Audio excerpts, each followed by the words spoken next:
India کی طرف سے سینتاس پہ عمل درآمد شروع ہو گیا ہے، اور آج یہ خبر آپ لوگوں نے سنی ہوگی کہ بغیر اطلاع کے جہلم میں جو ہے پانی چھوڑا ہے، جس کی وجہ سے نیچے سیلاب کا بہت بڑا خطرہ ہے۔ ایک یہ دوسری بات یہ ہے کہ پاکستان کے وزیر داخلہ نے چیلنج کیا ہے کہ آپ پہلگام کا کوئی انٹرنیشنل باڈی، یو این ہو، یو این سیکیورٹی کونسل ہو، انٹرنیشنل کورٹ آف جسٹس ہو، جو بھی ادارہ ہو، آپ سلیکٹ کرے، وہاں پہ آپ بھی ثبوت لے جائے اور ہم بھی جعفر ایکسپریس کے ثبوت لے جاتے ہیں، اس پہ ایک کر دیتے ہیں کہ دہشت گرد آپ ہے، دہشت گرد ہمیں، اس پہ بات کریں گے۔ اور تیسری بات جو پاکستان کے وزیر دفاع نے کہی ہے کہ خیبر پختونخوا اور بلوچستان میں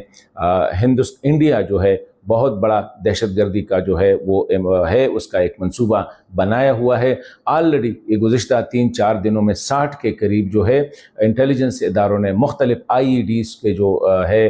وہ ناکام بنا دیے۔ ان موضوعات پہ بات کریں گے۔